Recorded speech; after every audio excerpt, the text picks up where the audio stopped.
ఇంకా ఆక్వా రైతాంగానికి తెలియంది, మీకు మీ ద్వారా ట్యాక్సులు కలెక్ట్ చేసి నేషనల్ ఫిషరీస్ డెవలప్మెంట్ బోర్డు నుంచి తిరిగి మీకే రావాలి ప్రోత్సాహకాలు.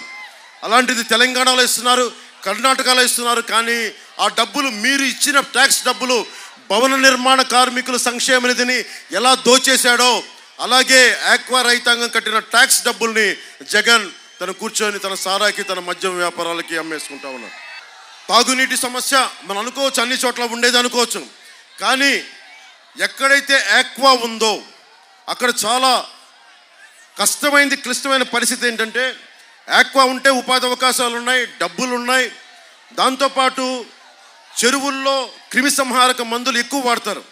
దానివల్ల తాగునీటి సమస్య ఎక్కువైపోయింది, గ్రౌండ్ వాటర్ పొల్యూట్ అయిపోయింది.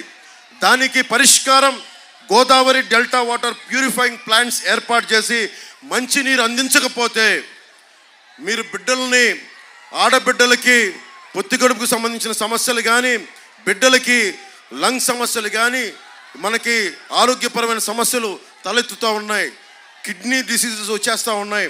దీనికోసం ఒకటే పరిష్కారం, పోలవరం నుంచి పూర్తయితే దాని ద్వారా వచ్చే తాగునీరు మనకి చాలా అవసరం దానికి.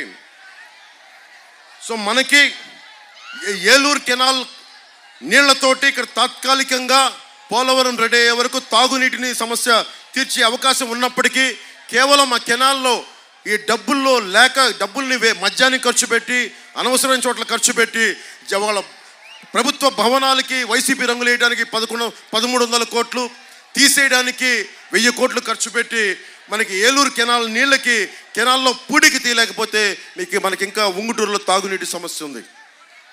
పోలవరం కట్టడం తర్వాత విషయం, ముందు ఈ నియోజకవర్గంలో పోలవరం కుడికాలువ పొడవున ఉన్న గట్లన్నీ మనకి పూడికి తీయాల్సింది పోయి చేసి బయటికి తీసిన మట్టిని మళ్ళీ వాసుబాబు గారు అమ్మేసుకున్నారని దృష్టిలో ఉంది.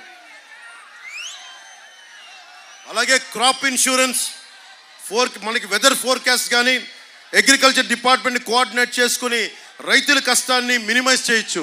ఏ విధంగా కూడా ఈ ప్రభుత్వం చేయలేదు. ప్రధానమంత్రి గారి ఫసల్ బీమా యోజన పథకాన్ని కేంద్ర ప్రభుత్వం, క్రాప్ ఇన్సూరెన్స్ పథకం ఉంది, దానికి 50% కేంద్ర ప్రభుత్వం పెట్టుకుంటే 25% రైతు, 25% రాష్ట్ర ప్రభుత్వం పెట్టుకుంటుంది. ఈ రోజు వరకు రైతులు వాళ్ళు ప్రీమియం ఇస్తూ ఉన్నారు, కానీ రాష్ట్రంలో ఆ బాధ్యత నుంచి తప్పించుకున్నారు.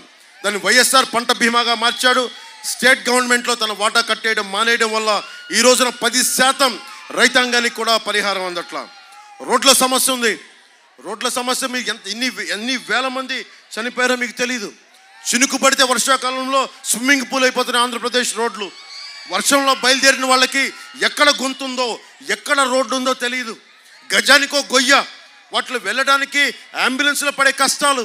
నిజంగా జబ్బున్న వాళ్ళు కానీ, గర్భిణీ స్త్రీలు అంబులెన్స్ వెళ్ళాలంటే అది ఎంత ప్రమాదకరమైందో మీరు అందరూ ఊహించుకోవచ్చు.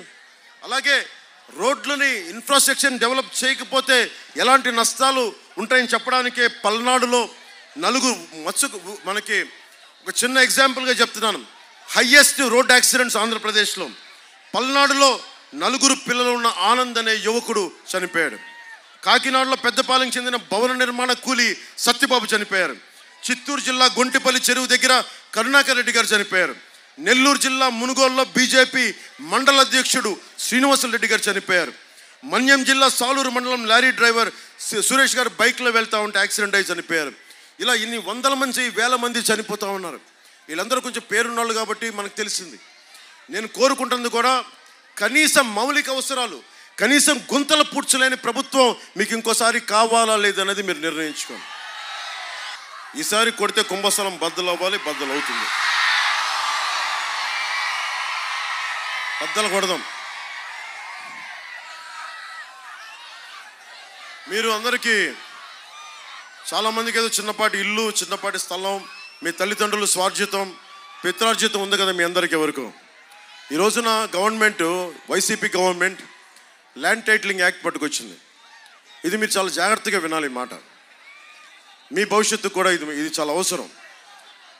మీరు చెప్పండి, ఒక బ్యాంక్ అకౌంట్ మీ దగ్గర ఉంటే మీరు ఎంత కాదనుకున్నా ఇది భారతదేశపు మౌలికమైన సమస్య. ఇది చేతుల్లో నేను నీకు ఎలా చెప్తాను, డిజిటల్గా నేను నీకు ఇచ్చేస్తాను, నీ మొత్తం ఆస్తి పత్రాలనే డిజిటల్గా ఉంటాయని జగన్ చెప్తా ఉన్నాడు. సరే, సంతోషం, టెక్నాలజీ మారిపోతుంది, అద్భుతం జరుగుతుంది అని. మరి మన డీటెయిల్స్ అన్నీ తీసుకెళ్ళి హైదరాబాద్లోని అక్కడ మనం కూర్చోబెట్టి ఒక కంపెనీలో పెడతాడు. నానక్రామంగూడలో ఒక కంపెనీ ఉంది, వైసీపీ వాళ్ళది. ఆ కంపెనీలో మీ ఆస్తి డీటెయిల్స్ అన్నీ పెడతాడు. ఇక్కడ మీకు ఉదాహరణకి ఇక్కడ ఒక ఆక్వా రైతు ఉన్నాడు. నీకు ఎన్ని చెరువులు ఉన్నాయి, నీకు ఏమేమి ఉన్నాయి, అది ఎవరికి వెళ్తుంది, దానికి ముందు వెళ్ళింది మొత్తం డిజిటల్గా వాళ్ళ దగ్గర ఉంటుంది. మీకు స్టాంప్ పేపర్లు ఉండవు.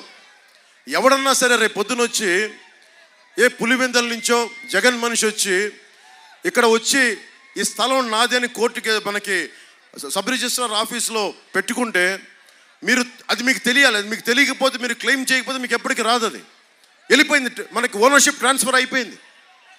ఇది మన తాతగారులు ఇచ్చింది, మన పిత్రార్జితం, మన కష్టార్జితం కావచ్చు.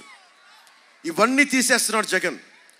అంబేద్కర్ గారు ఒకటే చెప్తారు, నువ్వు ఎన్ని గొప్ప చట్టాలైనా చెయ్యి, ఎన్ని ఉన్నతమైన ప్రతిపాదనలు చట్టాలు చెయ్యి, పాలించేవాడి బుద్ధి వక్రంగా ఉంటే మనం ఏం చేయలేము. పాలించేవాడి జగన్ వక్రంగా ఉందా, సబబుగా ఉందా? మీరు ఆలోచించండి. అరే, ఉపాధి అవకాశాలు ఇవ్వలేదు, డిఎస్సి నోటిఫికేషన్ ఇవ్వలేదు, సిపిఎస్ నువ్వు రద్దు చేయలేదు, రోడ్లు వేయలేదు, ఉపాధి అవకాశాలు ఇవ్వాల, ఫీజు రీయింబర్స్మెంట్లు చేశారా లేదా మీకు చెప్పండి. మీరు ఎన్ని ఫీజు రీయింబర్స్మెంట్లు చేశారు? ఫీజు రీయింబర్స్మెంట్లో 10% కూడా చేయని వ్యక్తి. ఇవన్నీ చెప్పుకుంటూ వెళ్ళిపోతే అతనికి విరామం ప్రకటించడం చాలా అవసరం రాజకీయాల నుంచి. వైసీపీకి క్రాప్ హాలిడే లాగా మన రైతాంగం ప్రకటించినట్టుగా వైసీపీకి పొలిటికల్ హాలిడే ప్రకటించడం చాలా అవసరం. వాళ్ళు సరిదిద్దుకొని భవిష్యత్తులో ఒక 10-12 సంవత్సరాల తర్వాత తిరిగి వస్తే అప్పుడు మీరు ఆలోచించండి. రోడ్ల మీద తిరిగాడు కదా, మా బాబే మా నాన్నే అని చెప్పి, అమ్మా నాన్నలేని బిడ్డనమ్మా నేను, అమ్మా నాన్నలేని బిడ్డనమ్మా, ఓటేయండమ్మా, మీ ఇంట్లో బిడ్డనమ్మా అన్నాడు. ఇంట్లో బిడ్డ ఏం చేశాడు? పొలాలు తీసేసుకున్నాడు. ఇంట్లో బిడ్డ ఏం చేశాడు? మద్యపానాన్ని అందరికీ ఫ్రీగా సప్లై చేస్తున్నాడు. ఇంట్లో బిడ్డ ఏం చేశాడు?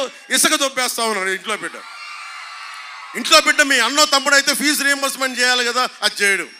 కానీ అమ్మా నాన్నలేని బిడ్డనమ్మా, ఏదన్నా అడుగు, అమ్మా నాన్నలేని బిడ్డనమ్మా.